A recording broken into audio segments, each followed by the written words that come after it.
eventually stopped doing figure eights and it just stopped in place. And that's when I like the hairs on my, neck stood up.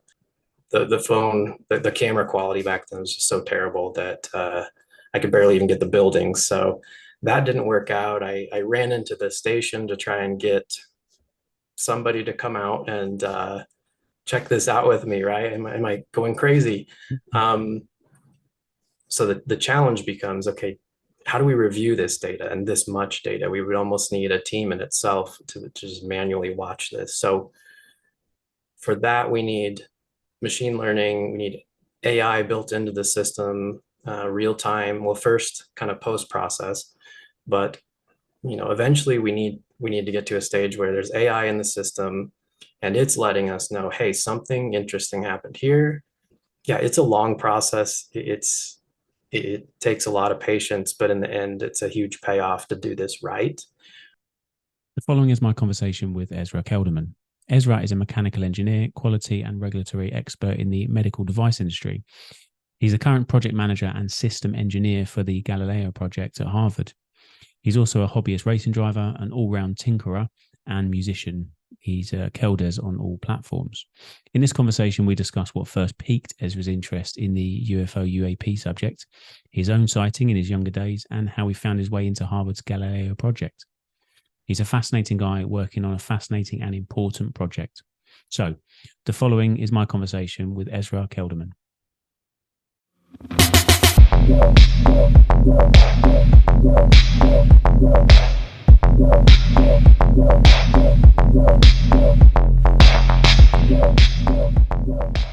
Hi, Ezra. Thanks so much for joining me. I really appreciate your time.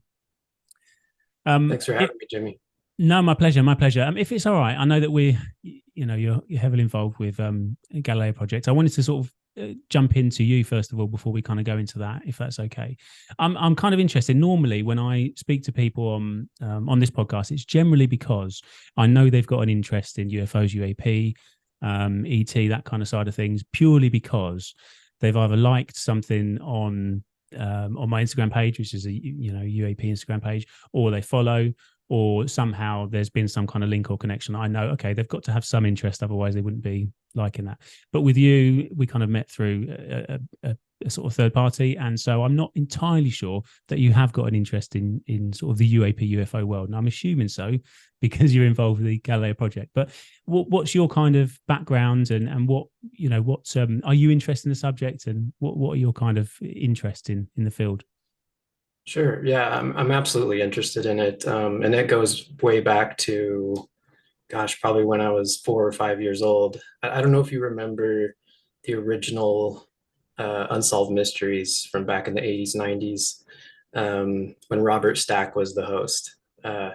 Somehow I was allowed to watch that as a young kid, and the alien episodes, UFO episodes, just struck fear in me for years. I was always scared of them. I remember going to take the garbage outside, in rural Iowa, and just praying I didn't get abducted or something on the walk, out to the garbage bin and back. So it was weird how, I first got fascinated in this topic as I was scared of it. That was kind of the boogeyman to me. And then over the years, I got more and more curious about it and just fascinated, like, what is this? Um, I'm an engineer as my background, so I've always wanted to know how everything works, and if I don't understand it, I kind of obsess and try to figure it out. So that was, of course, the ultimate, like, what is this thing? And also, I grew up in a religious household, and there's also an added fear of what you don't understand. Is this demonic? Is this something kind of from that excuse me, from that viewpoint? So pretty early on, I was fascinated with this, and then things kind of dropped off as I went through school, went to college, and actually in 2003 had a sighting of my own, and that just like fully Yeah. built my interest up again, and started reading books on the topic and just keeping an eye out for what's going on here. And then of course with 2017, the New York Times article, and ultimately that led to the Galileo Project. Yeah, absolutely. Are you sort of comfortable talking about your experience, your sighting? Sure, yeah. It's something I haven't talked a whole lot about until recent years. I think, as you can imagine, it's not the taboo has kind of Yeah. slowly diminished a little bit, but it wasn't too wild of an experience. What I would say is it was the duration. I watched something for about 15 minutes. So what happened was, is I was picking someone up at a Greyhound station in Des Moines, Iowa, at like 5 in the morning. So and this is 2003, and I'm sitting there in my car, just kind of waiting, trying to stay awake, and um, trying to find something to do while I wait. And I see this orange kind of orb out over the skyline of downtown, um, and it's doing these figure eights, and I watched that for like 5 minutes, and I'm like, engineering brain kicks in, and I'm like, this doesn't make sense. 5 in the morning, aircraft, it's clearly going vertical and doing all these like stunts. And in 2003, drones weren't Yeah. like they are now, right? So I'm just like going through this checklist in my head. What could this be? And it eventually stopped doing figure eights, and it just stopped in place. And that's when I like the hairs on my neck stood up, um, and it started pulsing like brightness wise, and it got really bright, and then it would shoot straight up, and as soon as it shot up, it would go dim, as though it was like getting rid of energy or something, just assuming. But it would shoot up and then free fall and then stop in place again. Like it just hit the brakes, just stop. And it did that over and over. And, that went on for 10, 12 minutes. And this whole time I'm like, what could this be? Um, at that point, I got out of my car, and I had a flip phone, one of the first flip phones at the time. And, um, people always say, like, why didn't you get a picture of this or whatever? It took me a long time to even think of that because I was just so focused on it. So got out, and I'm trying to take a picture of it. And, the phone, the camera quality back then was just so terrible that I could barely even get the buildings. So that didn't work out. I ran into the station to try and get somebody to come out and check this out with me, right? Am I going crazy? Um, and there wasn't really anyone around. There was like a few homeless people, and I was like, I'm not gonna get involved in this situation. But yeah, I ran back out there, and it was still there. It was doing figure eights again. Um, and what really got me was it did that stop again, and it pulsed really, really bright. And then it shot what I would guess is maybe 5, 10 miles to I guess it'd be the northeast. And it left an orange streak across the sky. And then it stopped instantly at the other end. And that's when I was like, that's kind of when the oh my God, sets in. Like, this is not, Yeah. I don't think this is like a hoax, or, no person could be inside this thing. Um, and it did the same thing again, pulsed, and then it shot back to the original spot. And then it just faded out. So yeah, that was Wow. incredible, and just reinvigorated things. And of course, I go back to I was staying at my brother's apartment that night, and I'm telling him all about it. And then yeah, it's that whole like, oh, when somebody's not there to see this, it's just like, oh, okay, Ezra, like, Yeah. story. And Yeah. yeah, it's one of those things. If you have that experience, it's you kind of have to live with that excitement, and try to figure it out. Yeah. Yeah. Wow. That's incredible. Okay. Geez. Yeah. That. How do you process something? I mean, how do you? Obviously, you tell your friends and family. I'm assuming so. I know there's a stigma around this sort of thing, but certainly back then, even so to an extent now. But how do you kind of? Yeah. How do you process that? I don't, I don't recall like really thinking about it a whole lot.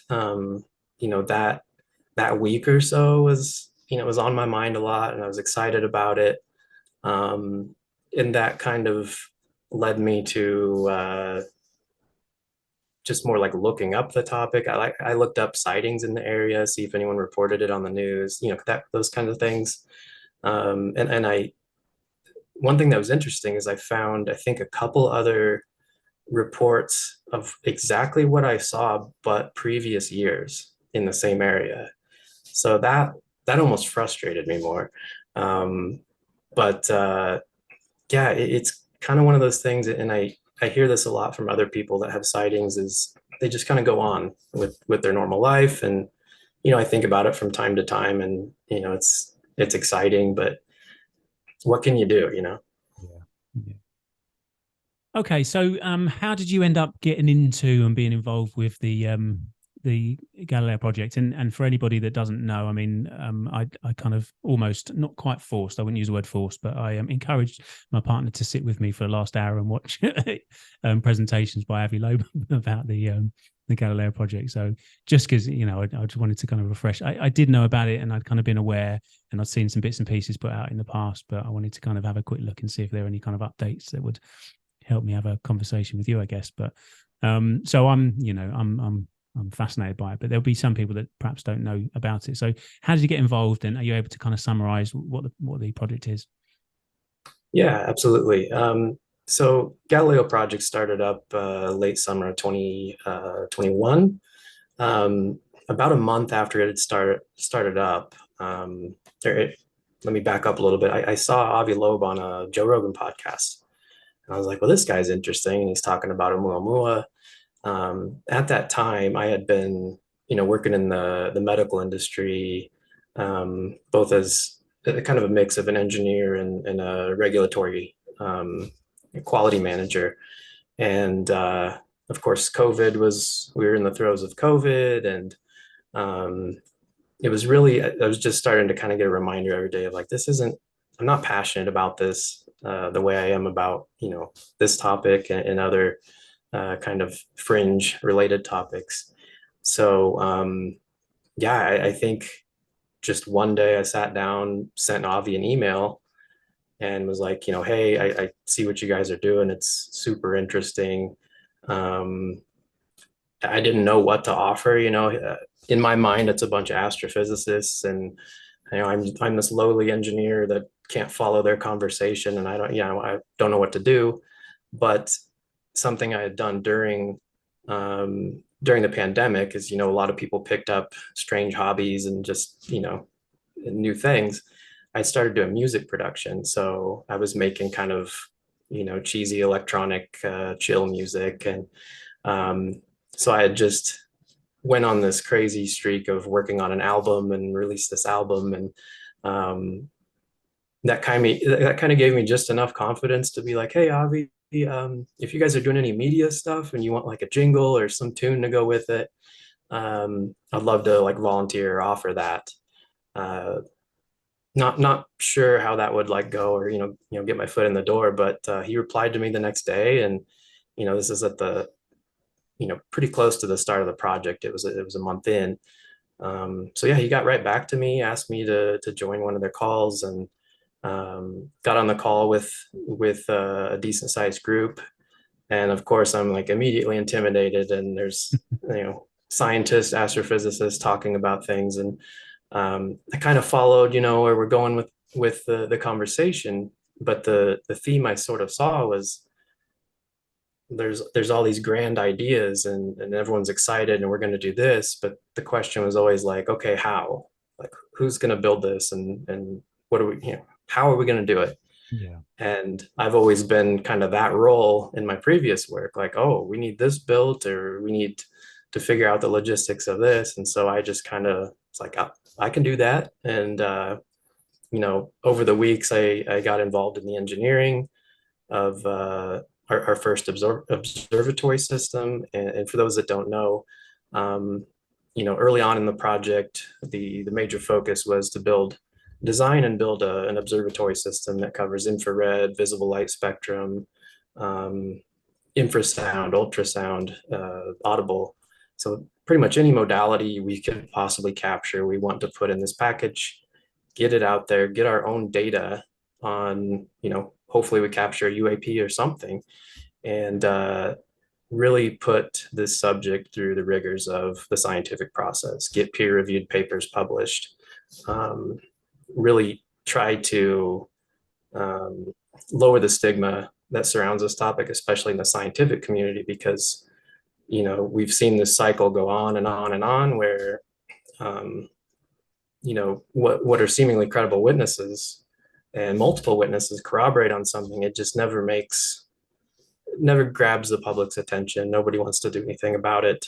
And so our hope is that that rigor behind it, the scientific process, will actually get other scientists interested, and maybe give this the push it needs to be taken seriously, whether there's something there or not. So yeah, as time went on, and I've been involved with the project the last couple of years, and was one of the first people to go full time on the project. So that's my day job. And eventually, I think it was a year and a half ago, stepped up as the program manager and system engineer. So day to day, I handle the operations of what's going on across the project as well as I can, and lead efforts like site selection, site deployment. With now we have 5 or 6 others that are working full time or part time on the project. Incredible. So are you? I appreciate you. You're kind of limited on what you can say. I know that you're collecting data, and you put that into a you put that into a kind of a report, so to speak. I'm assuming that would go out to the sort of public, and I know that you kind of guys are not quite ready to do that at the moment. But are you able to say, kind of broadly speaking, are you finding things that you're finding compelling? Or are you still kind of working on this kind of technology to get that data? Like, are you bringing data in already that you're looking at, thinking, "Wow, this is compelling stuff"? Yeah, we're just now starting to really get some momentum in that area. For some additional context, so we published a first round of papers last year, I think 8 or 9 papers that really break down the details of our system, our efforts, what we're doing. And really the theme there is, here's our methodology, here's our process, this is what we're hoping to do, here's how we're hoping to do it. And this year especially is when, okay, we got the system set up. An important major component of our system is artificial intelligence. So we could set the system up, start recording, and then that's almost the easy part in a way, right? So we're observing the skies and any anomalous sounds or anything that comes in, anomalous signals. That's a lot of data. We're talking multiple terabytes a week. And so the challenge becomes, okay, how do we review this data and this much data? We would almost need a team in itself to just manually watch this. So for that, we need machine learning, we need AI built into the system, real time. Well, first kind of post process, but eventually we need to get to a stage where there's AI in the system and it's letting us know, hey, something interesting happened here. We got it on this camera and on this camera, we picked up this radio signal. Or else we're going to be inundated with, hundreds of birds, hundreds of bugs, helicopters, planes, you name it. We're going to get that in a day, right? So one of the main focuses right now is we're letting the AI digest what's happening right now. So we have months of video data and audio data that are being stored, and then we turn the AI loose on it to review it and learn from it, and that's going to give us a higher probability outcome and more efficient compressed events to say, okay, today we had 2 major things happen, something like that. So that's kind of where we're at right now, is really focusing on training the system.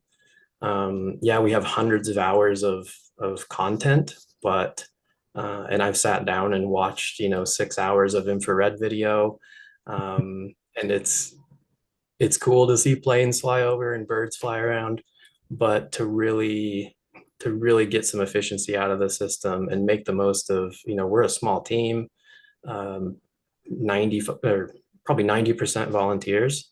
Um, we really are focusing on getting that efficiency and automation built in.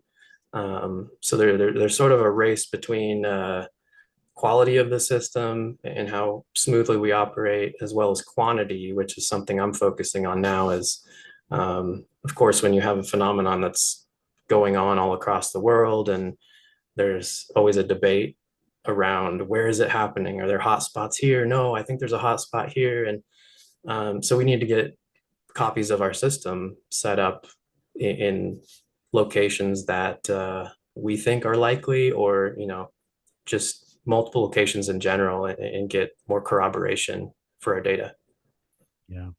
Are you getting any kind of sort of pushback from any sort of a government departments or organization, shall we say?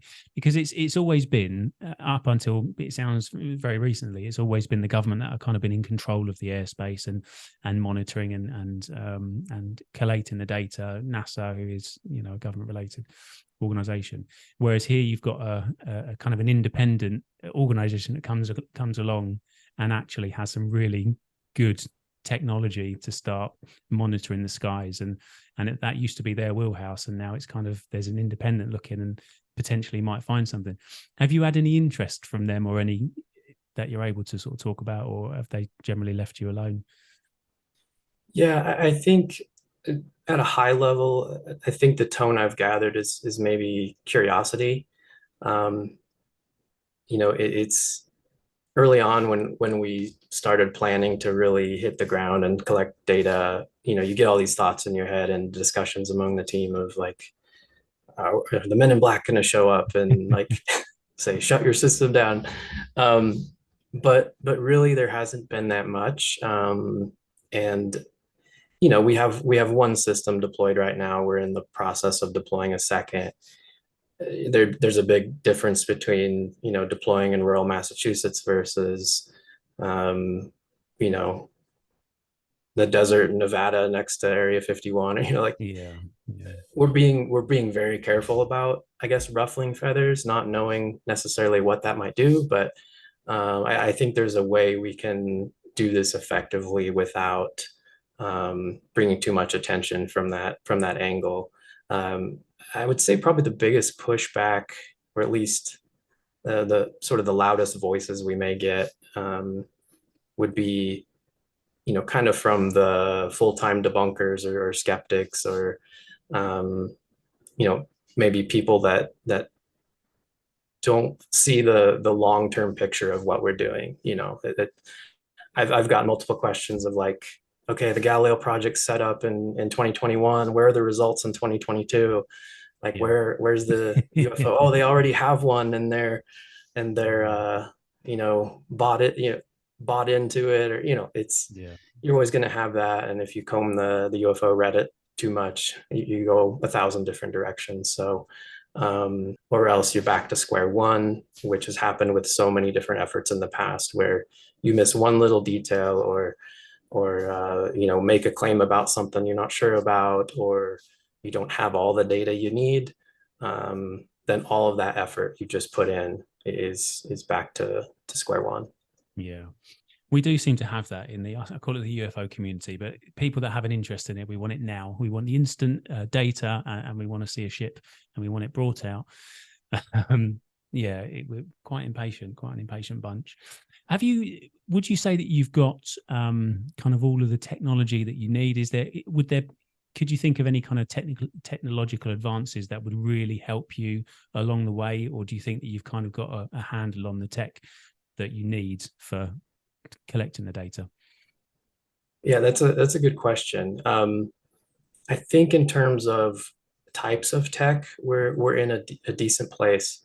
Do we have the most advanced tech of each of those types? Not at all. We're making do with what we can. Our funding is pretty tight.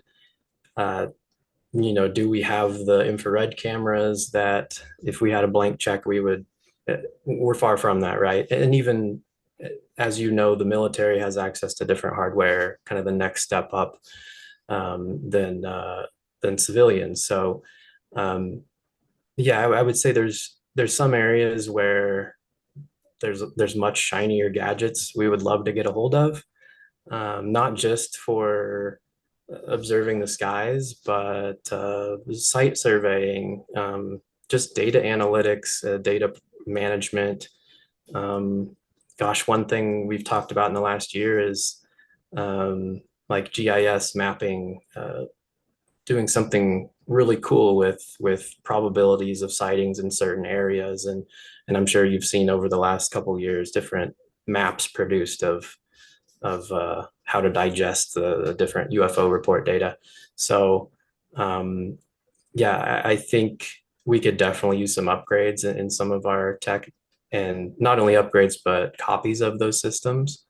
Luckily, we've had some very generous donors come in and say, hey, I'd like to purchase a system for you guys. And so, okay, we have a second full system. But yeah, I think the biggest needs in terms of upgrades would be actual resources working on these things, um, as well as uh, probably, yeah, just probably a few upgrades to some of the gizmos and gadgets, once we can afford them. But we're really in a stage now where we're understanding what we have, pushing it to its, maximum. And then we'll probably have an even better idea of what we can improve on with the tech. Yeah. How would if people want to kind of get involved and help in terms of sort of donations, that sort of thing, how would they go about doing that? Do you guys have like a website, or would there be a place that we can sort of direct them to? Yeah, absolutely. We have a Harvard-based website since we're a project under Harvard. That one's a little harder to name out the URL. So if you go to galileoproject.space, that will take you right to our main page. And in the near future, we're hoping to have some more exciting content and tech demo material that people can really start to see the transparency that we promise. And you know, it, we don't have anything super exciting right now. It's not like we're holding back from people, but we're really close to getting there and showing what our tech can do. And as we make these upgrades and the machine learning and the AI parts of the system really start getting trained and producing, then we'll have some really cool demonstrations for people to see. Yeah, fantastic. Have you been following the have you been following Arrow and the what they've been putting out, the website and stuff? Have you kind of seen their data? Yeah, that is one part of my job. I fortunately or unfortunately digest about anything going on in this topic, and so yeah, I've watched that closely, and it's been an interesting kind of roller coaster. Yeah. Are you seeing kind of similarities between the data that you're collecting and the data that they're collecting, or is it kind of similar, or do you think they're I guess it's a kind of a speculative question, but does it feel, I mean, it feels to me as though they're kind of holding some stuff back and we're just kind of getting a broad, this is roughly what we're seeing. But some of the stuff in the from looking through Arrow's kind of characteristics of some of the UAP sort of stationary to Mach 2 stuff like that, I think when I read that, I thought, well, hang on, that's pretty significant. I mean, from stationary to Mach 2, it was not very clear whether or not it was instantaneous stop into Mach 2, or if this is, some of them are in kind of still, and other going sort of Mach 2, etc. But I kind of found that quite interesting. I felt like they could perhaps give us a bit more information. Are you kind of finding, again, I know that you're in a position where you're collecting the data and you can't go into too much detail what you've got, but are you finding sort of similarities in that, or are you finding other things that are slightly more compelling than what Arrow are putting out? I would say we're not quite there yet. We're in that process. I think the advantage we have is, with someone like Arrow or just tied to the federal government, there's so many branches and divisions and compartmentalization, and let's say the US Navy captures this, and then radar from this station.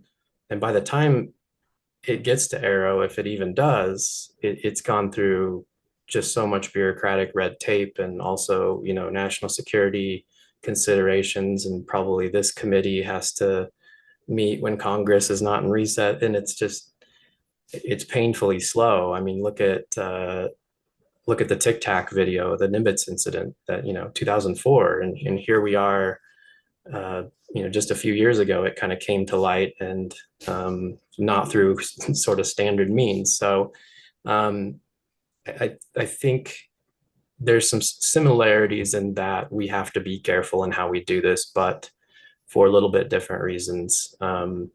Luckily, we're a very small group. I'm involved, even though I'm in kind of the project management role. I have conversations daily with the team on, okay, what's this camera doing? And is this camera off or on? Or, so we're such a small, tight-knit group that, if we get something anomalous, okay, is everything operating correctly? Are we calibrated correctly? Is the system, did different sensors corroborate this? And then we just go through the scientific process, analyze the data, write it, get it peer reviewed. And so while that is a little bit of a lengthy chain of farm to table, if you will, it's a bit more direct in getting it to the public. And so, when we start, the system's running 100% and multiple systems at that, I hope it's more of a matter of months we get this data to people, for them to even analyze further and take a look at and understand, versus it going into, dark rooms and committees and skiffs, and who knows what you get at the end of the day. Yeah, absolutely.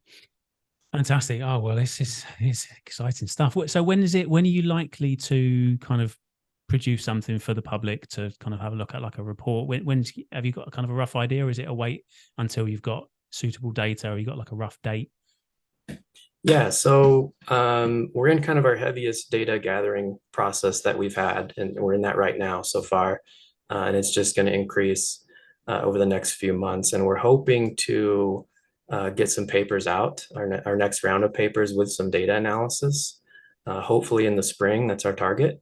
So not only data analysis on our first site, but hopefully we'll have some information soon after that on our second site, which is in a completely different location, different variables that we face there. And hopefully we'll have, something we can share on that as well. Brilliant. Okay, so well, look, thank you so much for your time. I really appreciate it. It's been fascinating, really fascinating. I'm going to keep an eye on it, and fingers crossed we get some compelling stuff. It sounds like we may well do. Thanks again, buddy. Really appreciate your time. Yeah, thank you, Jimmy. Thanks for having me. Take care, man.